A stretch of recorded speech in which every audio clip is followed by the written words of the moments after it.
Regina, as a person, don't heed to advice of social medias. Makaron mo anyi begi here na agwa ebo ife achoke no. Ana adagi ojijanjani enu. Ibrugo nnenwa. Ekwana ka itoro mo utoro ojo. Onwe ife ozi acho in life. Ego de. Inwere housemaid. Oho mesini ma hesinni. Oho hesini ma hazu no. Inwere housemaid, inwere everything. Ni onwere ke e for ze ebo that na nwoke aheme darin. Medari o kana no. Ima na o kana nka we je no bia. What you need is oyi mana odike na anu. Ihe na social media. Ụmụ anyị ndị ọzọ ọ na-akịta amana enu.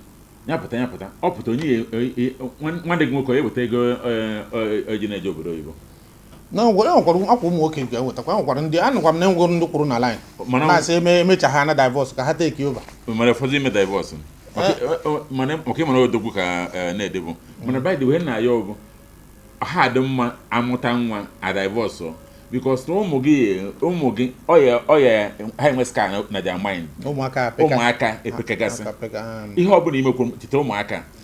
Ịpụta na makwa na etu isipụta nke nna gị brit nne gị brit ama na omega affect. Ekwana ka ụmụ ga affect. Hapụ ndị odudu social media nwere mmadụ adịghị n'ime fa. Ji onwe gị soro onwe gị look ya. Chia back to bed gị. Dobe isi na ana. Ka ịzụ ụmụazị.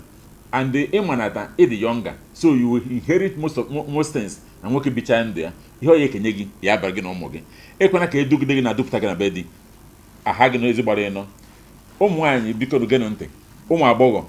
Ọhọkọ ka ihe rachasị amị. Marriage abụkwa bed of roses. O nkwere ife sogasị marriage. Ya na-edikwo. Idiere nwoke ediere gị.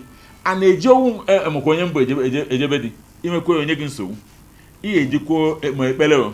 Were ma isi irube isi na ana. Were na eji ha anụ ana because ịnụ ha na ibrogo tokumbo ejebe di ayoka na ya ọnụ unu ekwe na ka alafu ọnụ by social media ha ọwụ court ihe social media no ngasa omokwu nke na-ekwu irigo onye kita na ịmara digo ụla ọsịgị pụọ n'ụlọ ha sịkwa iji sịgị pụọ n'ụlọ na queen ha ebo ịtara afọ uwe ma gị biko omewu onye buru gị ma ndị enyi gị marriage bụkwa gị na di gị na ụmụ gị biko ka ọ ha n'ọnụ ana m ayọ anyị Ugwumba ndị m obi na ha kweta na gọọmenti a ihe a na-ekwu ka ayọ ndị a biko nụ ụmụazị onye n'ọdị ya na ebe di ya biko dịka anyị petike kwuru